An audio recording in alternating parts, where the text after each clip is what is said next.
Hello guys and welcome back to Married at First Sight Australia, and today we are going to be talking about all of the drama that happened at the couples retreat.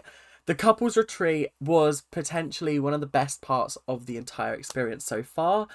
It was genuinely dramatic. There were so many moments that made me go, because I cannot believe that these people are getting away with absolute murder. It is crazy to me. How are they not being called out and accepting the fact that they are in the wrong? Instead, all they're doing is being like, oh, well, here's an excuse, here's another excuse, here's my third excuse. It's not going to cut it anymore. Do you know what I mean? So, without much further ado, before we get into the episode, I just want to say thank you guys very, very much for the support on the channel. It has been amazing. It is dropping off slightly, but you guys, I have faith that we are going to drag it back. We are on our way to 900 and I'm very, very excited. We've got some cool projects in the pipeline. I am away on holiday this week. These episodes have been set to go up whilst I'm away, but hopefully when I am back, there will be some cool content on the way for you guys, especially some more Traitors content potentially. Definitely the new shows, The Fortune Hotel and Double Your Money, and potentially another surprise. But I'll keep tight-lipped on that for now. So let's get into the video. Right, it is time to talk about the first problem of the episode, and that involves Michael and Stephen. Now, Michael and Stephen, they went off to do a publicity shoot for the show, and Michael saw that Stephen was flirting with the hairdresser, and then saw that he was texting him on the way back, and so that just caused a bit of a kerfuffle and a little bit of a problem within their marriage. A red flag on Stephen's part, but I also think a red flag on Michael's part. I don't think Michael handled this as best as he could, because Michael was basically just being a bit nasty to Stephen. Stephen's being quite open, honest and vulnerable with how he feels and being like, I'm not sure there is a connection, I'm not sure there is a spark, but like, I am trying. And then Michael just kind of threw the ring down and stormed out, and it was kind of like, really? You're not even gonna try and have a conversation about this, you're just gonna walk out? It just felt odd and uncomfortable, and I've been saying for a couple of weeks now, I don't think that they're a very compatible couple. I think this is like a big red flag that these two are not going to work out. I think they could be friends if they actually wanted to, but even then, I don't think that they're going to remain friends after this process. It's just one of those awkward things where, like, everything was going so well at the start, and I think Stephen just kind of got into his head, and he just doesn't really find Michael that attractive, which is absolutely fair and valid. There's not really much you can do if you don't find someone attractive, because it's not like the attraction can, like, there's no smoke without fire, and currently there's no smoke. So I'm thinking there's no fire. That's how I feel about the situation. Our second dramatic moment of the episode came when Timothy spoke to Sarah and Lauren about something that Jack had done and said. I was interested because I was like, Timothy teaming up with Lauren and Sarah, that is a interesting trio. And he was basically like, yeah, I don't trust that he's got good intentions with her. I also don't trust the fact that he sat at the last commitment ceremony and was like, oh, I'm just scared I'm going to let you down, essentially prepping her for a potential breakup. Big red flag in my eyes, big red flag in their eyes. Then we find out that apparently in like the first week of the competition, Jack was showing pictures of his ex to Timothy, being like, look how hot my ex is. That's a big red flag. That's a huge red flag. What do you mean that you were doing that? This guy, no matter how many times, it's like shit doesn't stick to him. He says and does stuff, and it's like he's getting no punishment from it. Like, from his wife. His wife just kind of rolls with it and takes the punches, and it's so upsetting to hear. And then we find out that apparently Jack has been very inappropriate with Sarah.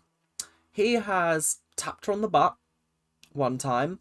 He has kissed her neck, And he also told Tim that he thinks that Sarah is the hottest girl in the experiment.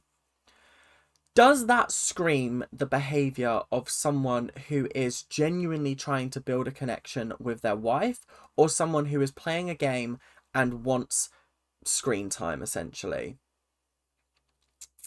I can't wave this red flag anymore at this guy, because genuinely, this isn't even the only thing in the episode that I was like, what the fuck, Jack? Like, come on. That's not even okay. So obviously they're like, how do we broach this? So they were like, we're probably going to have to like kidnap Tori and tell her on her own, because otherwise Jack's just going to have a chance to defend himself and we're never going to win that argument. Jack is so good at talking back, biting back, and spinning everything on its head, giving excuses that just work on Tori, and it's so frustrating to watch. So the next thing I have on my list is Michael versus Sarah. Now, at the evening drinks party, they were all sat around the fire pit and Michael was explaining what had happened between him and Stephen, and Michael was just being a bit of a bitter Betty about it and wasn't being particularly nice or fair towards Stephen. And Sarah was sort of defending Stephen and being like, well, if there's no attraction, like why are you still here? Like, what's going on? Like, why would you keep? And like, Michael was just attacking Sarah, being like, don't come for me, don't. I was like, how did this go from 0 to 100 within 20 seconds?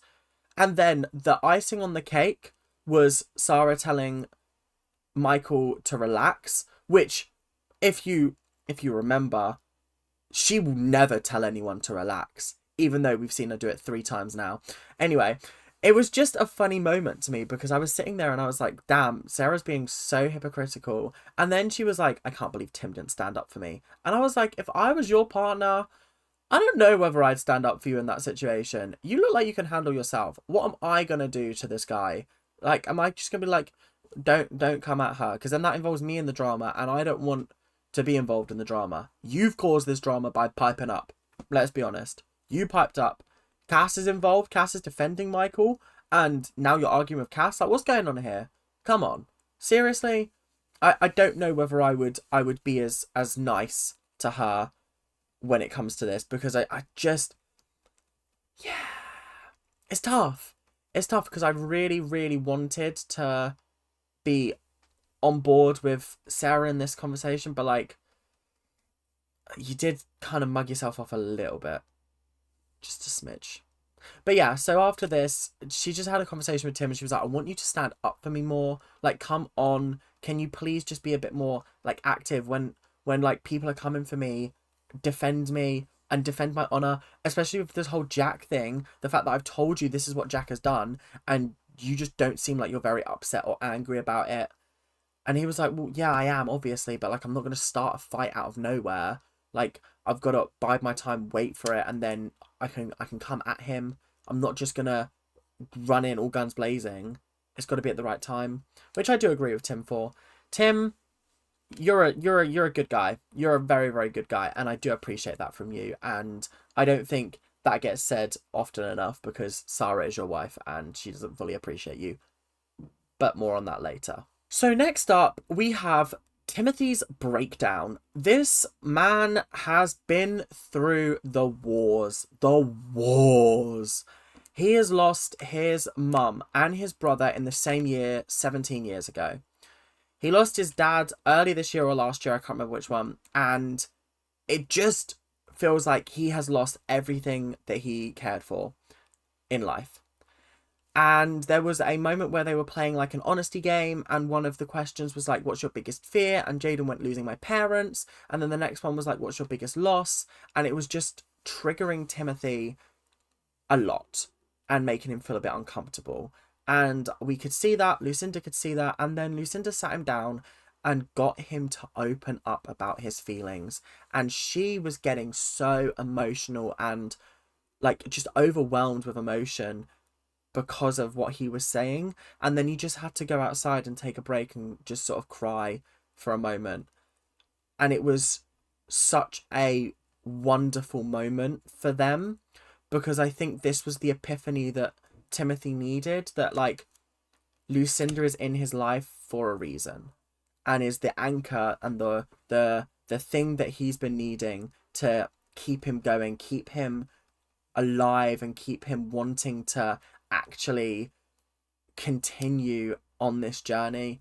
And I just think that's so beautiful. Like, genuinely, this is such a wonderful, at the moment, friendship slash relationship. I don't really know where the vibes are going, but I've said this for a couple of weeks.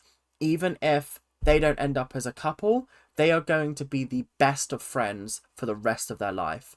There is no break in this bond between them, because he's genuinely, the ice has melted around his heart. He's no longer the Tin Man. He can feel, and I'm so happy for him. I'm so happy indeed. Big green flags for you, Timothy. Big progress has been made. So obviously they had to tell Tori about what Jack had said, and Jack, whilst he was at the boys, had admitted that he doesn't feel the same as Tori feels about him. And everyone was like, "What? Why are you still here then? What's going on? What's happening?" But they decided to tell Tori, Lauren and Sarah about what Jack had done. And she was like, I don't know what to do with this information. I can't process it. I don't know what's going on. I find it very interesting that this kiss on the neck supposedly happened at the last dinner party, but yet we didn't see any footage of it.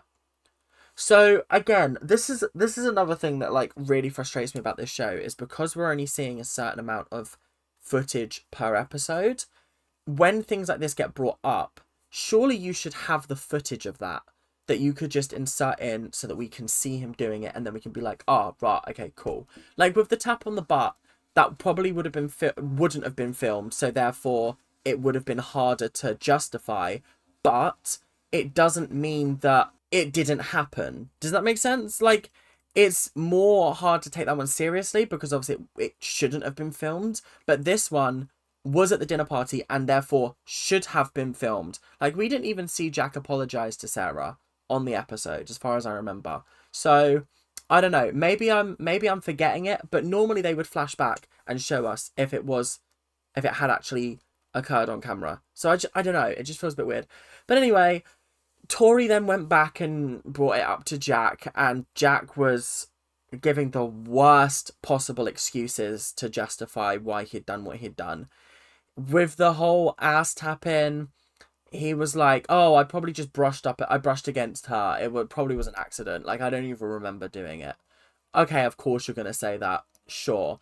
Then the next one was, okay, well, what about you saying that she's the most beautiful woman in this competition, or in this experiment? And he went, well, no, I probably said that she was the most striking woman, because obviously she's very bold, she's outgoing, she's very dominant. I probably said most striking. I was like, oh my god, he's going to worm his way out of this one.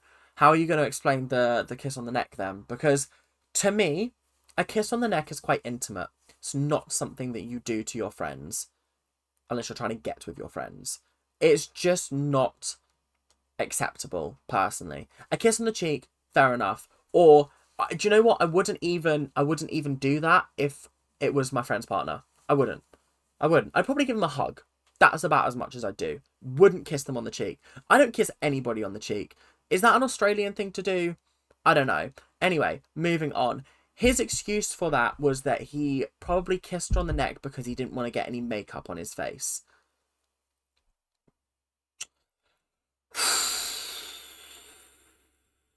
Yeah, he's gotten away with that one. And Tori kind of believed him. And honestly, kind of pissed off, because I can't believe that after all of this, after all the red flags, this is genuinely not okay. What are you talking about? What do you mean you have heard that he has tapped one of your friends on the bum, kissed her on the neck, and said to her husband that she is the most beautiful woman in the experiment, and yet you're still believing his lies? Is everyone around you just lying, and he's the one telling the truth. At what point do you realise that not everyone else is lying? He's the one fabricating the truth. So it's time to talk about Jack's disgusting behaviour and how he got called out for it in front of the whole group. Tim started by standing up for Sarah. She went to go talk and he went, "No, I got this." And she went, "Oh, gonna get you in the bedroom later." No, she didn't literally say that, but that's what her eyes were saying. And he basically stood up for her, explained how he felt about it. The whole group was basically like, "Jack, that is not acceptable." Jack was given some bullshit excuses, absolute bullshit excuses, and it just seemed like the group was not having any of it. And then Timothy decided to bring out his, what's the word I'm looking for? His smoking gun, the thing that was going to finish Jack off for good. And this was a comment that Jack had made the previous day or earlier on in the day, I can't remember, when he and Tristan were out by the pool area and he walked past the boys, Jack walked past the boys and went, "Oh, I guess the whales are out today." Now, as someone who does have body confidence issues at times and isn't entirely happy with the way they look, I think I would have really started an argument with him there and really had a go at him. Tristan genuinely has severe body dysmorphia. He still believes he's the fat kid from school and it genuinely damages his psyche to think about it. So when someone calls him a whale and... Sure, come on. Jack, you're a PT, you are a personal trainer, this is your job, and you're walking past people who, let's be honest, are probably a little bit insecure about their weight. Timothy, not so much. But Tristan, definitely, he's been open and honest on the couch about how he feels about his weight. And you still chose to inadvertently joke and call him a whale. That was what he was claiming, by the way. Oh, it was just banter, it was just a joke. Fortunately, the entire group called him out for that and called him disgusting, called him nasty. He told Lauren to shut up again, and when I tell you she almost went ballistic, I was expecting her to go on, call me a dog again. Call me a dog. What? You want me muzzled? I was expecting her to be like that, but she didn't, fortunately. I think that would have really blown his casket. But I just can't get how, he was like, "Oh, I probably said it to Ridge," and Ridge went, "No, you didn't. No, you didn't. I'm throwing you under the bus, mate. No, you did not." And even, Jono was like, "Even I thought when you said that, that's a bit rough. That's not funny.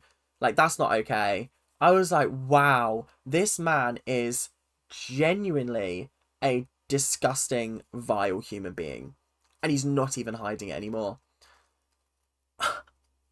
I actually can't even. And then when he walks over to Tori, because Tori's been telling him to shut up this entire time, just shush, because everything you say is making it worse. He walks over to her and goes, "Oh, cool. What a night, eh? What a night." And she's like, "Are you being serious? Do you not understand how disgusting that comment is?" That's up there with the muzzle your woman comment. And for once, I agreed with him. Agreed with her. Although I don't think she said that. I think Tim said that. And I agreed with Tim on that. The whole Tori trying to make it out like you have nothing is just as bad. Absolute cap. Absolute rubbish. But this is horrific. This is genuinely awful. So the entire second episode, we saw Eden struggling with some kind of secret that she received via text message from one of the other participants in the competition. And they really made it go on for the whole episode. And I was like, just tell us what the fucking situation is. I'm going to talk more about it in the next episode, but I just wanted to leave you guys on a little bit of a cliffhanger for this episode. But apparently, Sarah went to go see her ex and lied to Tim about it last weekend. So not even at the start of the experiment. Literally last weekend. That's a red flag. But that is all for today. I am so excited to get into the drama because you best believe that's coming out at the dinner party next episode. So if you've liked what you've been watching, make sure to like, comment, and subscribe and do all of those YouTube things that you guys are doing so well at the moment. And make sure to like and comment down below. If you are enjoying, make sure to subscribe. We are on our way to 900, which is a huge milestone for us. So thank you guys, and I will see you guys in the next episode, whenever that may be. But until then, make sure to keep on ranting. See you later. Bye now.